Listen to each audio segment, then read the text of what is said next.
Welcome back to episode 16 of the test run. Today we're joined by a creator that has just recently broken into the Minecraft scene, skyrocketing to over 500,000 subscribers in just over a year. But what's really interesting about his story is that he's managed to create a new style of content that incorporates both the SMP and hardcore niche. And today he's going to break down how he did it. Please welcome Wenzo. How are you today, Wenzo?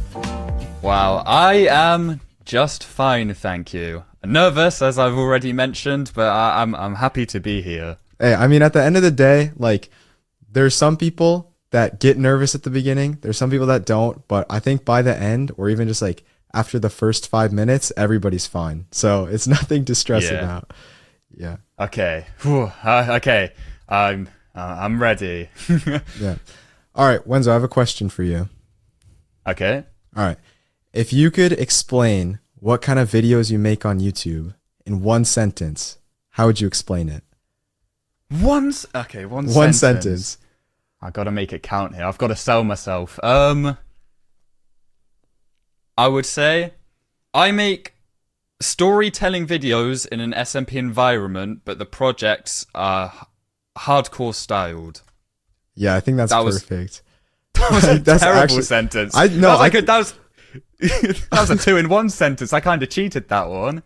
No, that's all one. But yeah, I think that's like, if I could also boil down your content, that's exactly how I would put it. Like, it's literally just the way I kind of think about it. It's like you're creating videos that are these humongous tasks, but you're also incorporating like interactions and all these other elements that you would see in, let's say, like a lifesteal video or just a traditional SMP video. So it's honestly like you're merging a hardcore Sandiction-esque video with, let's say, like a rec rep video. That's the way I kind of see it.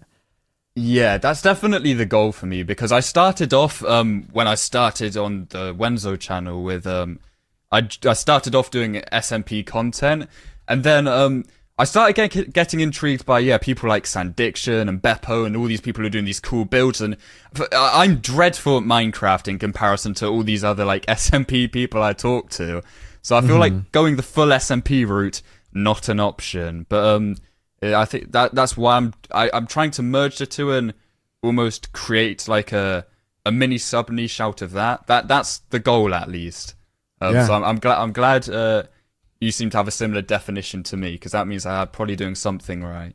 I mean, I think you are achieving that goal, because if you take a look at your channel, I mean, you've just blown up in like the past year and a half, like 0 to 570,000 subscribers. And you have videos that like are about to pass 10 million views, which is just insane. Yeah, I can't believe it. I've got one video that's coming up to 10 million now, and a year ago, I mean, I was very happy with 10,000 views. That was like unheard business to me. I was over the moon with that. So it's been very crazy. I don't think it's really fully hit yet, because like it's like one of those moments you kind of dream of, and then when it happens, you're just like, oh, that's nice. I'm still waiting for it to fully click. It's kind of hard to comprehend. Yeah. So if we go like way back, before you even started your channel, like right as you were clicking that create channel button, what was your thought process behind that? Like, was this something that was really calculated, or was it more something that you were like, yeah, I'm just gonna have some fun, I'm just gonna create a channel, I'll see how far I can take it, and over time you kind of realized how intricate it was? I wish I could say it was calculated, because that would make me sound a lot smarter than I am, but sadly, so I actually have two of those instances, because I have two channels. I worked on one before Wenzo, and I created that 2021, I believe. It was I only did that channel for a year or so, and that was I was inspired by, I don't know if you know the Minecraft YouTuber Buffy. I hadn't played Minecraft for years at this point, and I saw he was doing it. I was like, well, that's really cool. I want to do YouTube. And, I don't have the money, or definitely didn't at the time, to do like set up an IRL channel. And I want to do these creative ideas. So I'm like, let's do them in Minecraft. I think that will be fun. That channel didn't really get anywhere. It got to like 1,000 2,000 subs, and then it's just ended up losing subscribers. I was getting like 40 views on the videos. So I created the Wenzo channel, actually. Interestingly enough, I created the channel... So I found out about lifesteal, and I was like, whoa, that's cool, because I watched a Rochambeau video, and I mean, he's a member of lifesteal. I watched that, and I was like, this is super sick. Like, you know, everyone's interacting with each other. It's quite competitive, and I thought that was a really cool thing. I didn't even know was a thing on Minecraft, and so I was like, oh, I want to do that. So I looked to see, can I apply for the lifesteal SMP? No, I couldn't, because it turned out the deadline was over for the applications. So I went around searching for like rip-off lifesteal SMPs essentially, and I ended up finding an SMP called Demise, and I joined there, and I was like, "What's up, guys? You know, Wenzo's in." Well, it wasn't Wenzo at the time, but it was. I'm in the house, and then they took one look at my channel and said that I needed to create a new channel because it was completely dead in the water. So I originally created my first channel for fun. I genuinely didn't expect anything to really come of it, but after a couple of videos, I completely fell in love. It was like super fun. Nothing like I'd never been so engaged in doing something before. And then when I created the Wenzo channel, that was just because my other channel was completely dead. Mm-hmm. that was the only reason. So sadly, it wasn't like a sophisticated calculation that led me to my channel. But I mean, it worked out quite well in the end, thankfully. Yeah, honestly, I have kind of a similar story. Like, I think a lot of people that started their channels around the time that I did, you know, they were kind of inspired by Dream. They were kind of inspired by all the stuff he was saying. Like, yeah, I read 50 to 100 books worth of information, and I just studied for 6 months straight. I kind of thought that I was doing that back then, but in all honesty, I had no idea what I was doing. Like, there's a reason why it took me, I don't even know, like 4 months to go from 0 to 1,000 subs. And if it wasn't for those 4 months, I don't know where I would be today. Like, I genuinely had no idea what I was doing back then. So nice. I think I've spoken to quite a few people, and a lot of people really don't know what they're doing now. It's I think it's one of those things that you never stop learning, and if you do stop learning, you're doing something wrong, because there's always room for improvement. Yeah, I think that's a good way to put it. Mm-hmm. All right, this is a really interesting question that I have seen so much on Twitter, and I've seen it so much on YouTube. Like, there's been countless YouTube videos dropped on this question, and I want to get your opinion on this, right? Mm-hmm. Do you think that SMP content, and I hate this word, do you think that it's getting stale? Does it begin with a D? Oh, stale. I thought you were going to say dying. No. I've heard a lot of things about it being stale and dying. I think... So, I think to say it's dying is completely wrong, because, you know, the numbers are there to prove it's still very much alive. The audience is massive for this SMP content. Stale, perhaps. I think maybe I could be wrong here, but maybe it feels stale because we've had lifesteal come in still not all that long ago, really. And, you know, that just felt really fresh. It introduced everyone into, you know, SMP. I mean, I know that I can't be the only person who didn't know really at all about SMPs until I watched a lifesteal video. Mm-hmm. And that felt really fresh. And then I think there was a lot of innovation going on for a while. There was Awaken SMP, which I was in, which we were doing... it wasn't the same sort of stuff as lifesteal, but it was still different and bringing something new. But recently, I have to admit, it definitely does feel like it's getting a bit stale. And I don't think by any means that means like SMP content is doomed or whatever. But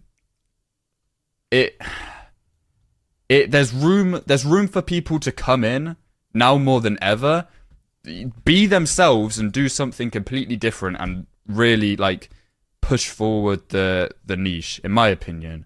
I think there's a lot of room for innovation at the moment, which is exciting more than worrying, in my opinion. Yeah. And like something I've always wondered is it's so easy to break into the space right now. Like I think the time when creators were breaking the most into space was like October 2021, like early to mid season 2 of Lifesteal, and then now. Like you've seen like one big example that I like to reference a lot is this creator named Zolister. I don't know if you've seen his video, but that yeah. Yeah, I mean, funnily enough, I was literally talking to him just before we hopped in this call. Yeah. That was why I said, I just give me 1 minute before I hop in the call. And I was actually talking to Zolister and a couple others. Yeah, I loved what he did because he wasn't afraid to be different. He's taking actually owning the villain role, which is, really, really interesting. And I think that's why it does so well. Because it's this sort of drastic change is something we haven't seen in the SMP area for so long. It's it's part of the reason I'm trying to do something that isn't just SMP either. It's because there's so much room right now, and like you said, loads of room to break into the space. Because I think viewers are really craving something fresh, and I think Zolister really brought that. I think, are you familiar with Gizmo? He made a video that absolutely blew up recently about bamboo. Was that? Oh, yeah, I just remember that thumbnail because I remember sending the thumbnail to Bacon, and I was like, bro, this is such a good thumbnail. It's like yeah. I saw it on my homepage. I was like, oh my gosh, this is amazing. I was like, what a good thumbnail. I don't know how intentional it was. Yeah. It's a really good thumbnail nonetheless. And but even like video wise, so watching his videos, he's not like afraid to be different, which is something, again, as I've mentioned, I think we've really been missing in the space. There's a lot of I feel like there's a lot of the same sort of thing going around right now without much just to freshen and liven it all up. And I think those two are some really good examples of people who are beginning to do that now. Yeah. And I think it's really interesting too, because even Mr. Beast said it himself, like nobody's going to become the next Mr. Beast by doing what Mr. Beast is doing. Yet, like on YouTube, a lot of the videos I see are kind of like, they're not really their own style. Like they're pulling most of their elements from bigger creators in the space. So why do you think that creators, even though they kind of know and they say that SMP content needs innovation and it is getting stale, why do you think they're not doing anything about it? Because that's what I've always wondered. I think so. There's the obvious one, which is when you're seeing something that's clearly working so well for other people, it's you're seeing people have these successes, and it's not like in other businesses where their tricks and tactics are hidden behind a wall. It's right there, all in front of you. With all with all the YouTube videos, how they package, that's all it is. So I think a lot of people, they see, and I've been guilty of this in the past as well, very much so. You see how well someone else is doing. You're like, oh, I would love to be doing that well myself. Why not just go and copy them? And then I think another reason why is, it's especially if you've been working, maybe you've already had some success before and you are trying to keep that up. It can be risky making these changes. I know for me, when I was transitioning from all my SMP content over to what I'm doing now, it was definitely very scary, because those videos, it was pretty simple. I knew what worked with them, and I was going into something that was more uncharted territory. I think that's the word. Yeah. And it's definitely kind of scary. So I think those might be the main two reasons. Yeah, I think that does make a lot of sense, because I think it's scarier for a bigger creator to make a pivot than for a smaller creator too, right? Because Yeah, definitely. like for me, if I wanted to make a huge pivot in my content, I would be sitting there like I'd be just thinking of every single possible outcome.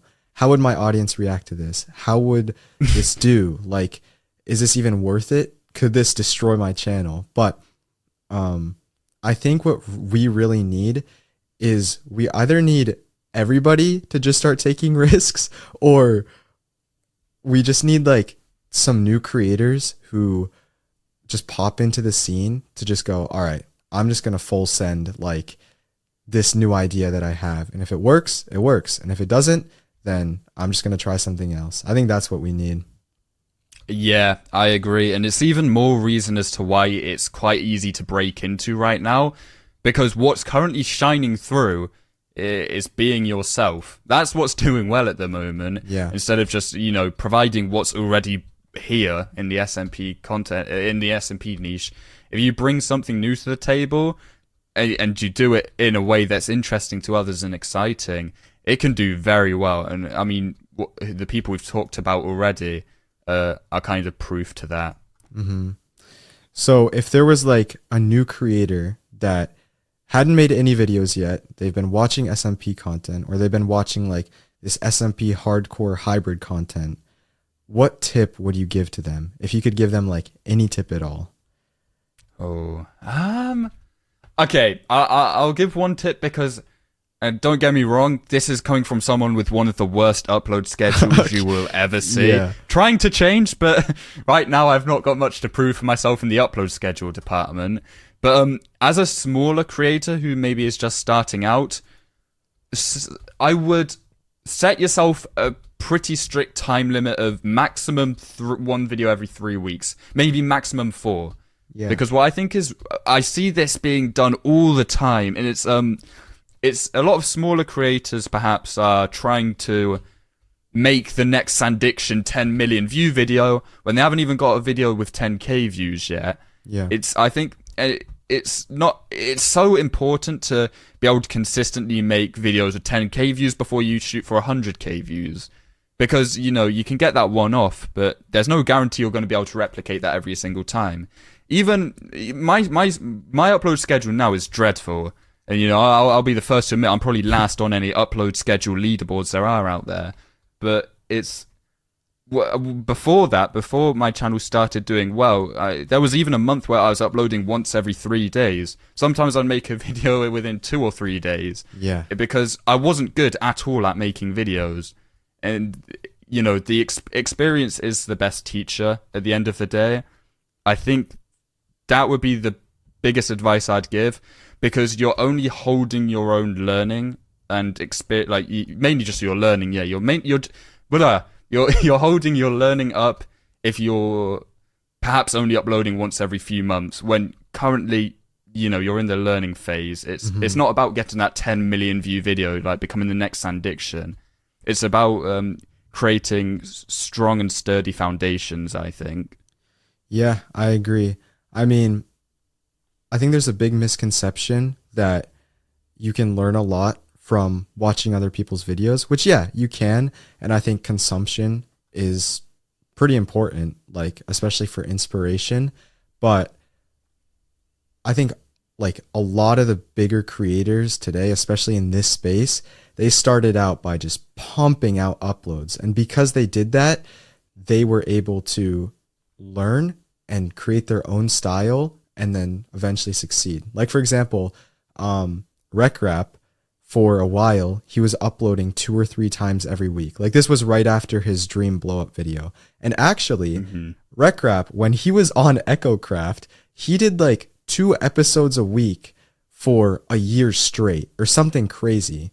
Yeah. When when my school SMP video hit, I was uploading twice a week. I did that for 8 weeks straight. And like, for example, you were doing a video every 3 days. Like, I think the higher quantity of videos that we see, not only are people going to be able to learn more quickly, but it also provides more opportunity for innovation, because the more you're posting, the more kind of like accidents happen.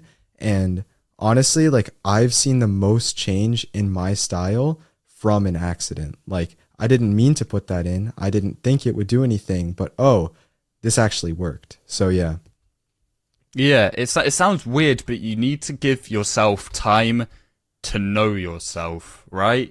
Like, if you just make a video straight off, chances are it's just going to be a culmination of maybe the 2 or 3 YouTubers you watch and are inspired by the most, which is great. But as you give yourself more time and more experience by uploading more videos, you definitely get to learn, you know, what are you on accident doing just out of gut instinct consistently in every video, and how can you, you know, like really convey that each time.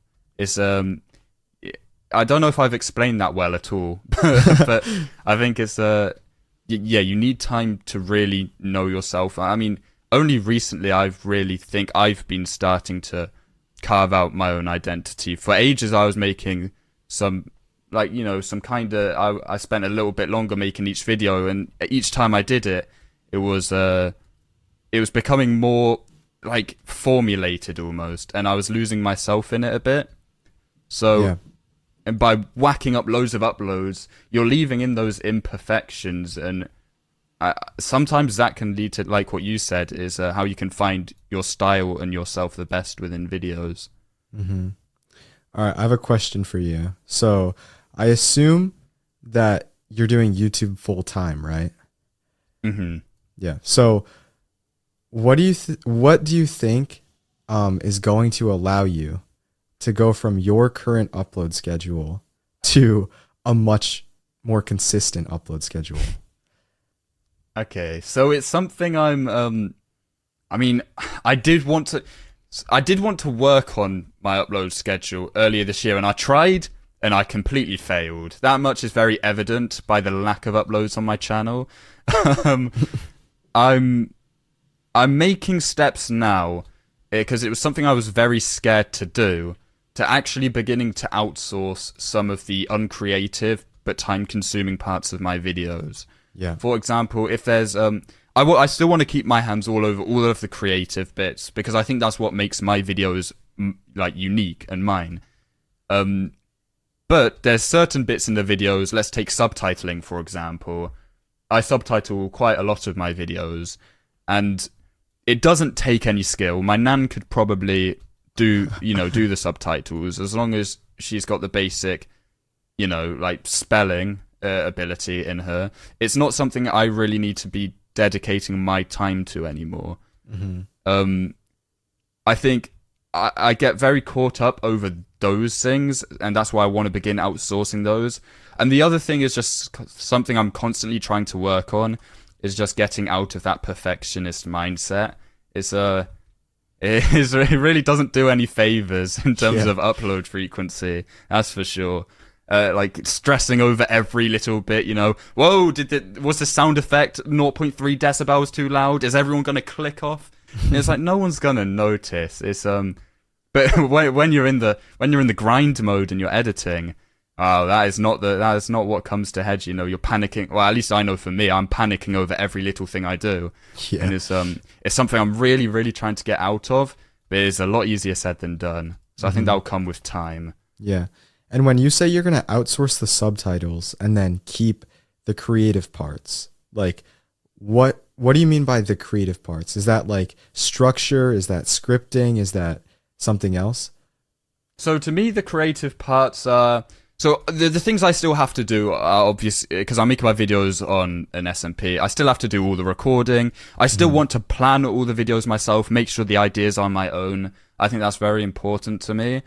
Some things like cutting up the gameplay, just very basically, at a basic level, I want to begin outsourcing, because all that requires, again, is eyes. As long as you've got eyeballs, you can see the waveforms, and you can cut there, cut here, move it all together.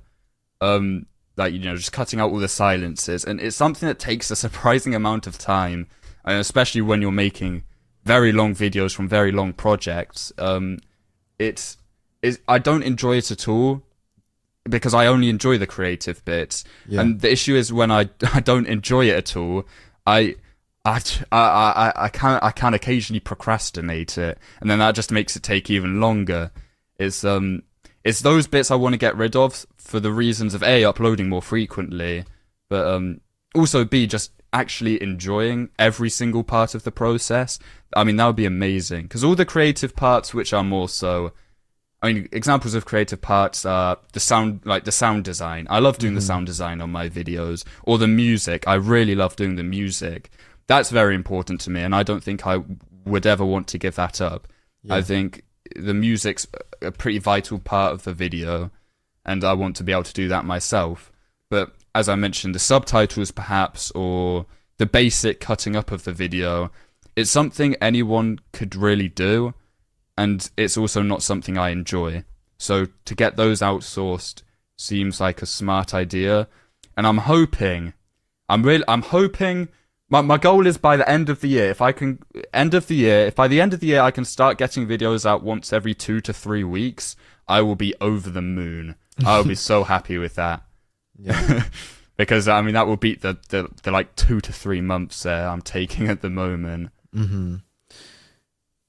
And like, so obviously there's the editing part, which I assume takes a lot of time. But what about the recording? Because these projects that you're doing, these are extensive building projects. Like, if I were to try to plan these out and do them, I feel like it would just take me hours upon hours upon hours. Like, have you figured out a way to kind of streamline that process, or is this something that's just like, it's like heavy work and it just takes you a lot of time?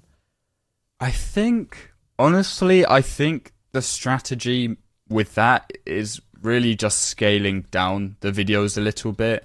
It's kind of hard because, again, I'm on an SMP. I could never, get someone else to record the video for me, for example. Mm-hmm. I want to be there recording all the video because I wanted to have interactions that are my own. I also want to, I always build and plan all my stuff. I wouldn't want anyone doing that for me. Recently, I have began, my video, the recordings are taking less and less time slowly. So my last 2 videos each took maybe 3 weeks to record, which only makes it more embarrassing how long it took to edit. But it's I am beginning to cut those down. I think it just comes to downscaling the projects and figuring out how to make an interesting video without relying on the scale of it. So a good example would be RecRap made a video a while ago about just building a copper house, right? God knows how many millions of views that has now. Yeah. It wasn't a big, crazy project, at least not from what I watched of it. But it was so unique and interesting that it still performs well because people are interested in seeing that. I need to get better at beginning to find out how to make something interesting without just making it super large or something crazy. And I think so the current video I'm working on, it's coming out very soon. It's more of a it's still a big-ish project, but it's more of an interesting one, I think. I'm hoping I'm beginning to go in the right direction of interesting over scale, basically. I think that's a goal. I mean, I think a really good example of that is like Ryan Trahan, right? So you can watch. So I forget which video it was. It was like, it was he built like a little ecosystem inside of a glass bottle, right?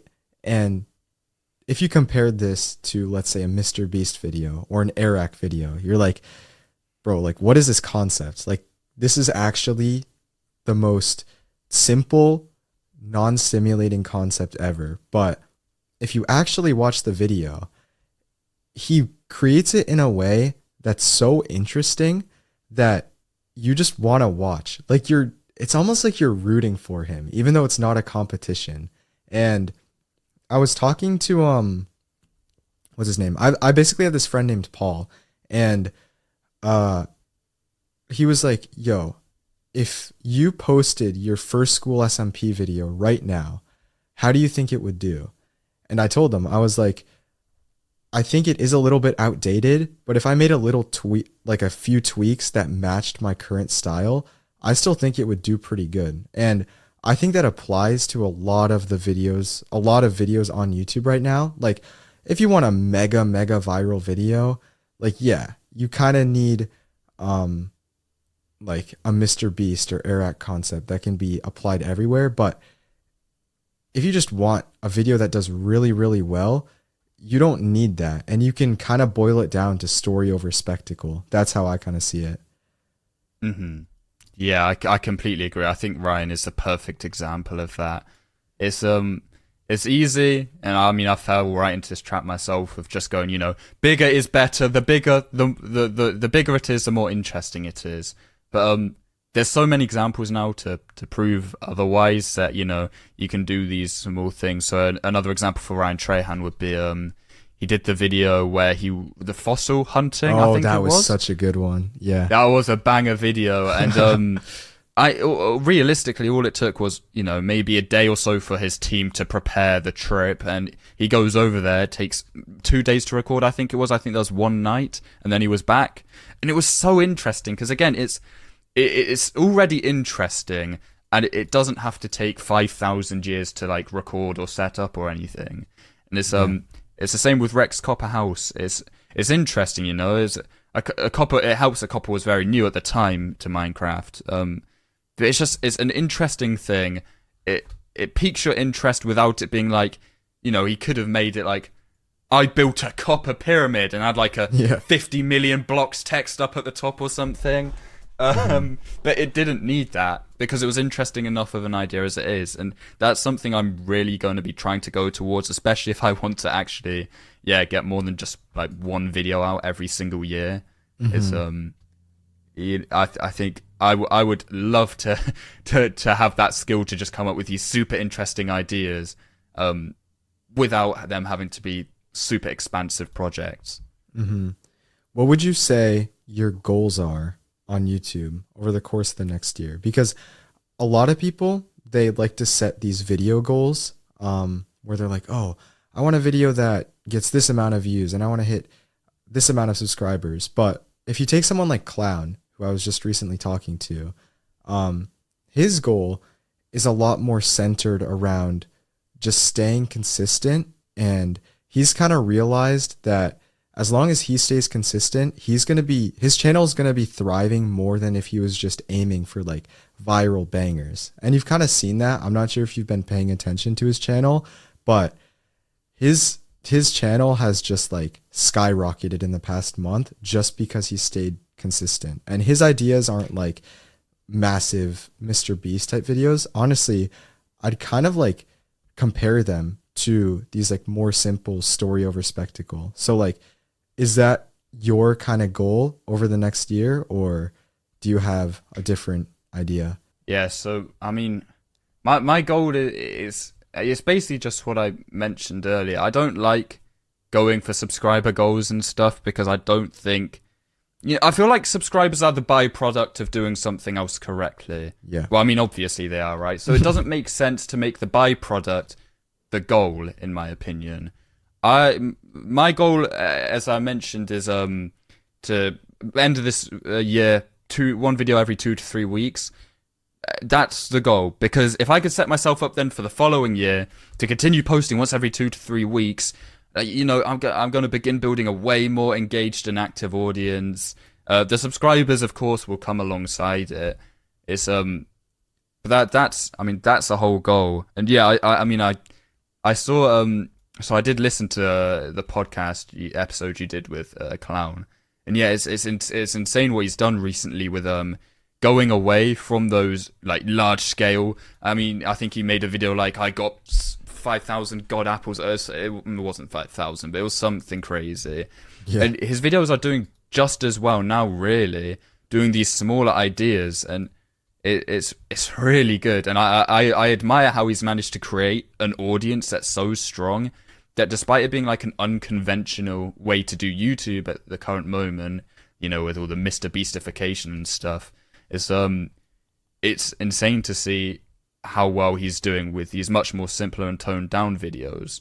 Yeah. And yeah, Yeah, it's really cool. And yeah, goal wise, I'm kind of taking some inspiration from that myself. Is I don't want it to be about the subscribers, but I want it to be about the consistency and how many videos I'm uploading, what the quality is, rather than going, let's go for 600, 700K this year. Yeah. Something interesting about subscribers, though. I'm not sure if you've seen this creator named Mogswamp, but oh, yeah. yeah. Oh, I've seen this. Yes, I know exactly what you're about to say. So, for everybody listening who doesn't know, Mogswamp is basically this creator who made a YouTube short that said, like, we're closing in on 1 million. I don't even know if he was actually closing in that quickly on 1 million, but he said, we're closing in on 1 million. And for each person that subscribes on this short, I'm going to mine 50 dirt blocks. And that short went viral, like 8 million views. He's gained 600,000 subscribers from that single short, and now he has to mine 30 million dirt. Do you think there's any benefit behind posting a short like that and gaining like such a crazy amount of subscribers in such a short amount of time? Because I've honestly seen this pattern across so many other channels. I mean, you have Tommy, you have Wembu. There's probably so many other creators that are doing this. Do you think there's an actual benefit to doing this besides just having an inflated subscriber count? Or is it just like people are doing this for the social currency? Okay. So I mean, I don't think it does any harm, first of all, which is, always a good thing. But benefit-wise, I think it's completely dependent on what these creators do now they've gotten this. So I think Mogswamps could be very beneficial as an example. So his was, as you mentioned, something along the lines of, every subscriber equals 50 blocks of dirt, and he's making a massive dirt cube or something. Well, I can't remember exactly what it was, but it's something about a lot of dirt, basically. Yeah. And I think that could be very beneficial if he creates a whole video about doing all of this, and these short subscribers see that and they click on it and they're like, whoa, like, oh, he actually did it. And then, if he impresses them, these subscribers may stick around for future videos. And in that case, I think it could be very beneficial. What would be very not beneficial at all is if, he never makes a video actually delivering on that promise, or let's say, this is Mogswamp, so this wouldn't happen, but let's say he made a video on it and it was an absolute stinker, like 10 out of 10 rotter, not a good video at all. And again, I really like Mogswamp's video. He won't do this, but then it may just be social currency. So I think it's completely all about what they do after they've got it. I'm very interested to see some results. So I definitely want to see, if he does drop that video, will it outperform all his other videos? If so, maybe it could be actually something to look to. It's like, whoa, this could actually be a real audience builder here. Yeah. Or if perhaps, there's not much of a difference at all, or maybe this is a very, very unlikely case, but let's say if anything it underperforms, and maybe it's like the shorts people clicked off instantly, and YouTube's like, oh, it must be a terrible video and don't push it out. Then it'd be like, you know what, maybe not. Maybe it'd be best staying away from this. So I think it's completely dependent on how they do it, and I'm really interested to see some like results from it. Whether they be positive or negative. But I imagine they'll be positive if done right.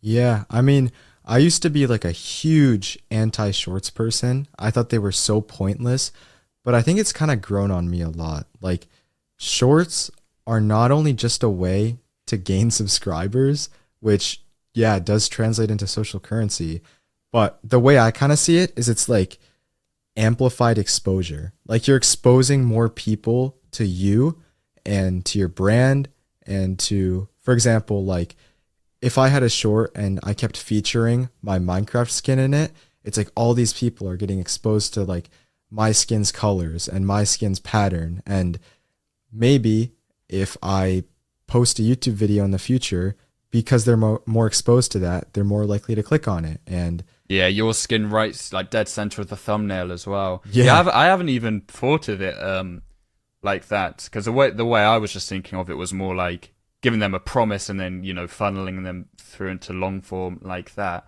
But I think that's a really good point as well.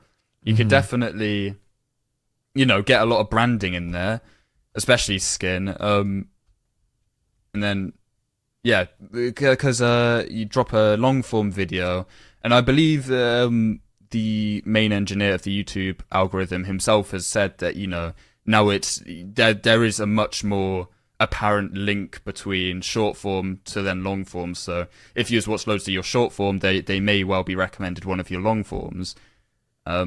So it could definitely be very viable. Again, I haven't seen many results of any of this because I haven't been on the hunt for it. But I don't see any reason why it wouldn't be very beneficial to those who did do it. Yeah. All right, you ready to go into some deep questions? Oh God. Okay. Okay. Question 1. How do you think, or how has your life changed since your channel blew up?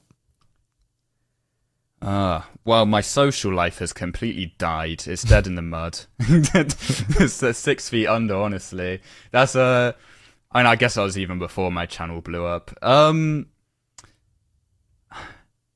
this is going to be quite a boring answer because I don't really ever do anything that spectacular in my real life. I'm a bit of a house hermit at the moment. I never used to be, and YouTube just rotted my brain into just wanting to sweat that out. So yeah, that's when my social life completely died. I do talk to people online in real life, but it's I just don't feel like anything's changed that much. I quite, like, from a social aspect, I'm quite private about it, so only my closest of friends know. And even, like, that hasn't really ever created any sort of change at all, really, which I'm very thankful for. I don't, like, it's not like I'm now rocking around in a Lamborghini or anything. Yeah. Partly also because I can't drive, but if I could drive, I wouldn't be rocking around in a Lamborghini.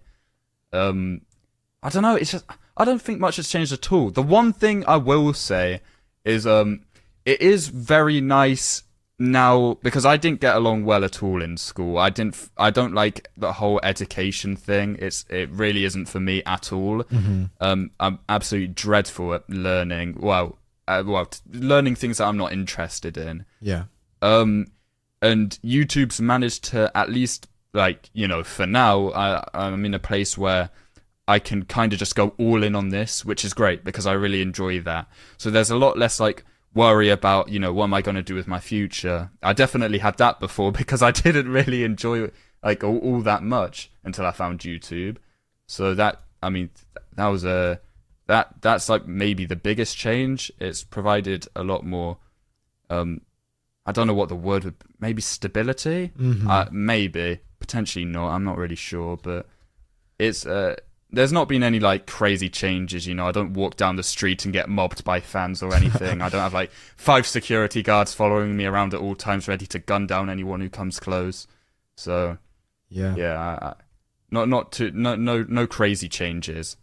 I mean, yeah, like, I feel like my perception back then of big YouTuber was, oh, they live in, like, a 10,000 square foot mansion and they bought 4 McLarens and a Lamborghini, and they're just, like, living the most lavish lifestyle ever. But, like, for me, I still wear the same clothes. Like, I still have the same friends. I still go to the same school. Like, nothing is different besides the fact that I just have this thing that I'm doing that's, like, so fun. And it just feels like, I know this is kind of, like, cheesy, but it just feels like I have this purpose now.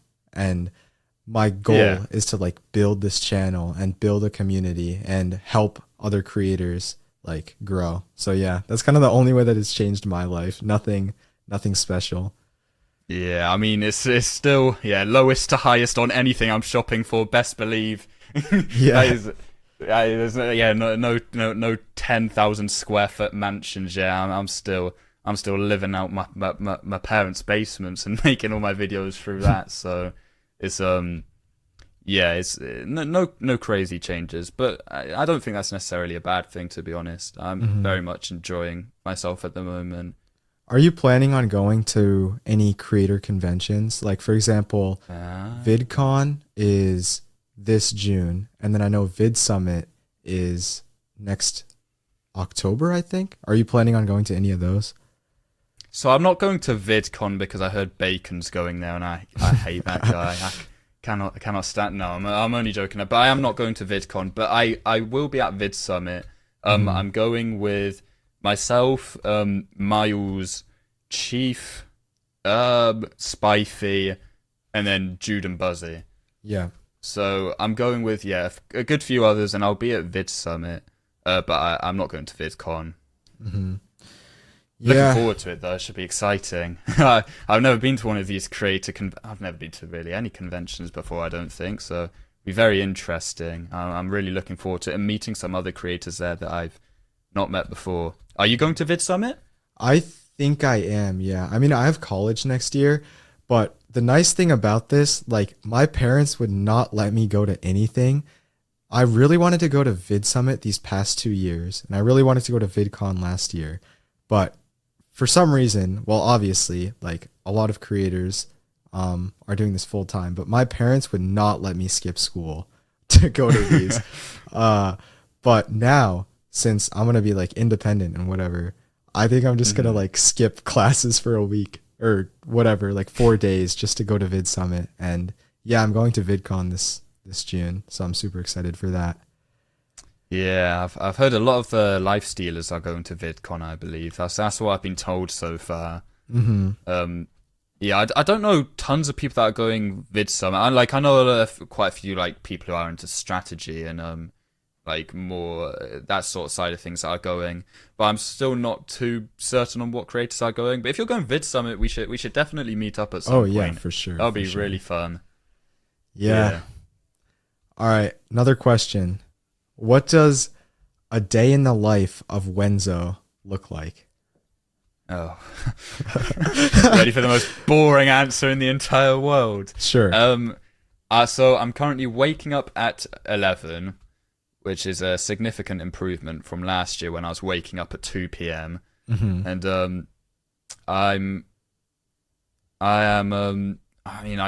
I go on a run. I go on a run in the mornings. I'm getting back into my running now because I took a break off that while I was trying to capitalize off my recent growth. I'm getting back into that. I'll go on a run. I'll have some breakfast, probably a bowl of cereal. There's Special K. I love some Special K. Maybe some Frosties if there is no Special K. Maybe some Cheerios if there is no Frosties. Brush my teeth. Oh, well, I have a shower after I go on a run, of course. Brush my teeth. And then kind of just work on my videos.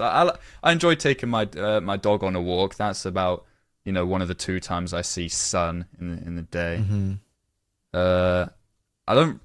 I really wish I could give a more exciting answer, but I just can't. There is absolutely nothing cool or exciting about my daily routine whatsoever. It's yeah.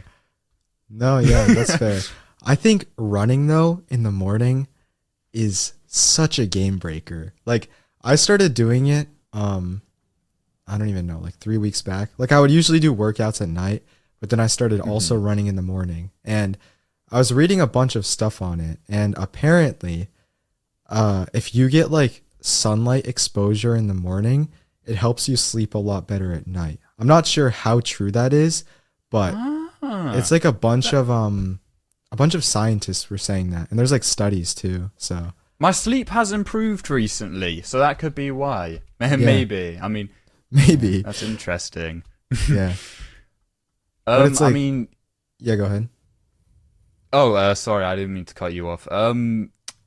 Yeah, I used to be an evening runner, and that was good. But now I'm more running for less for just to get some exercise, but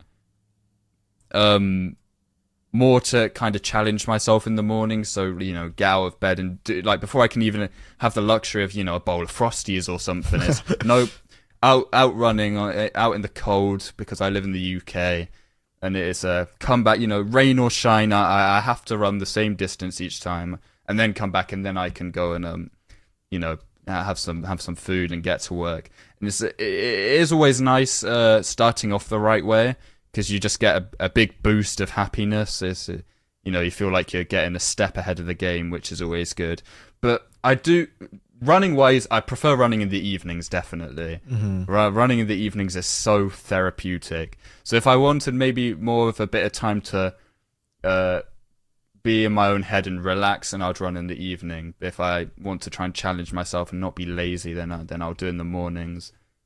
Yeah, that makes a lot of sense. Kind of off topic.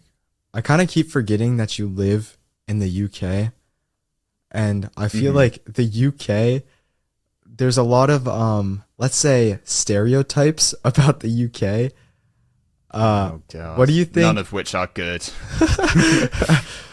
What do you think is like the best part and the worst part of living in the UK? Ooh, okay. I can give the worst part is everyone here is really miserable. Yeah, that's what I've heard. Everyone here is, is like in America. I'd like to feel like if I was like walking down the streets, maybe I outreach my arm, go for a cheeky like high five. I might get a high five back, potentially like a 50% chance. In the UK, if you did that, I feel like you probably get your like hand sliced off more than get a handshake back. The UK just feels like it's really, everyone is very grumpy. But that's also where I think one of the best things about the UK is we have a very like dry sense of humor. Which like, and we're very miserable. Like a lot of our humor just comes from making fun of our failures. I think that's always good. It's a lot of even my own humor is very self-deprecating. It's just like the sort of humor most of us like to make.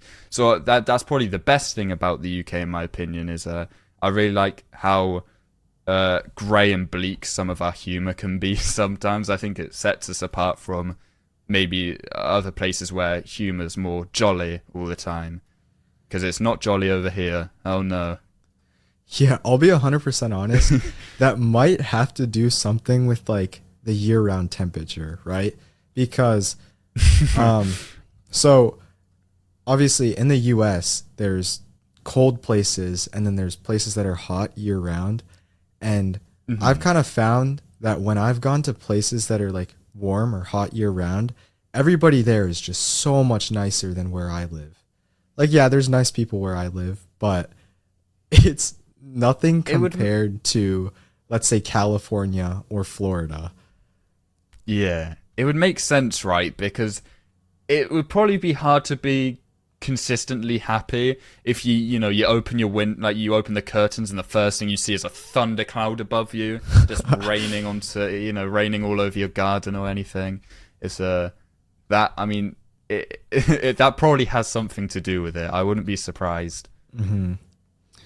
What is like the typical UK food? Because I've seen some stuff on UK food, and like I'm not trying to like offend any UK people, but when I see beans and toast for breakfast, like that just looks disgusting. No offense. In all fairness, let me cook here. Let me cook. Okay, go ahead. Beans and toast isn't as horrible or as weird as it looks. I quite like, so the things that more annoy me in the UK is a lot of people will have chicken and then not put any seasoning on it, or their seasoning will be salt and pepper. Not a fan of that at all. I'm a man who enjoys my flavours, and some of the UK food can lack flavour quite often, actually. We definitely don't have the best food in the world, but I think our food is we don't care so much about presentation, which is why our food probably looks like some sort of alien vomit to anyone that doesn't live in the UK. Yeah. Like I can understand how a lot of our food, like, yeah, for instance, the beans on toast could look absolutely disgraceful if you're from outside the UK. But honestly, it's pretty nice. I'm a weird man with food myself. You know kiwi fruits. Mm-hmm. Yeah, I do not peel my kiwi fruits. I eat them like an apple.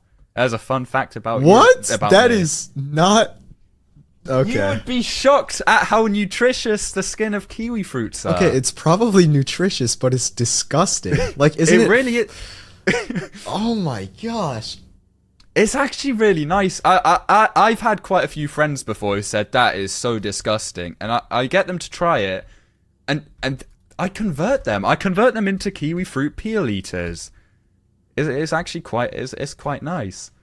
Isn't like the outside of a kiwi fuzzy though?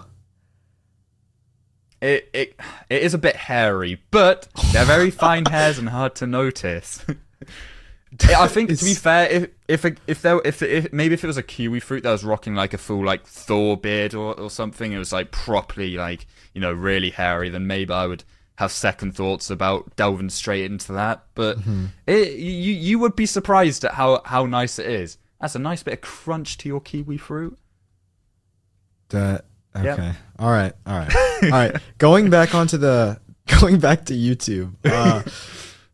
So a lot of creators that I've talked to, like, they have a really long-term goal with their channels. They're like, oh, I want to build this up so I can become a voice actor for movies, or I want to build this up so I can expand into other businesses. Is there like an idea you have or a really long-term goal that you have with YouTube that you're going to plan to use and like kind of plan to pivot into something else? Or is your goal with YouTube just, I'm going to put my head down and I'm going to grow this as big as I can and then see where it takes me? Yeah, I really don't have any plans outside of YouTube. I wanna. The main thing for me is always, you know, being able to rest my mind, assure that I'm in a place where I can take risks and try other things, and that I've got like a safety blanket.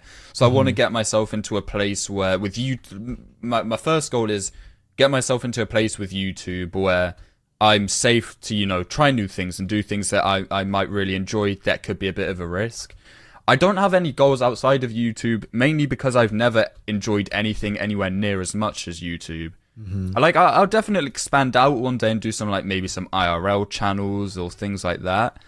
I don't plan on doing Minecraft all my life, you know, also probably because Minecraft won't be around and like too interesting for all my life. I'll probably get bored of it at some point.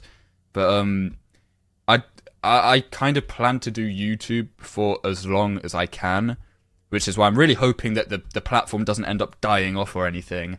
Yeah. But the other thing is, I guess, is a lot of this. I'm hoping a lot of the skills I learned from YouTube would, if YouTube was to die off, be able to translate into other areas. So perhaps one thing I do really enjoy doing, I do actually really enjoy doing my voice acting, or maybe not voice acting, but I like doing my voiceovers, you know, lifting and dropping my pitch and all of that. I find that really fun. Maybe presenting, you know, a bit out of the blue, but that could be fun. I like presenting things. I don't have any like concrete solid, you know, I want to be a filmmaker after YouTube or anything.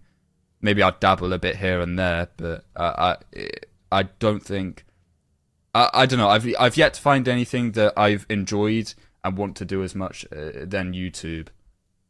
Yeah, I mean, I totally agree. Like, I have no idea where I want to go or what I want to do, but I've kind of come to realize that YouTube is just such a powerful tool for like everything, not just what you learn, which is really important, but it opens up so many doors in like all sorts of different industries. Like if you get to a certain point, I think, you can kind of just like go down whatever path you want once you've built like a successful channel or just a successful brand. So yeah.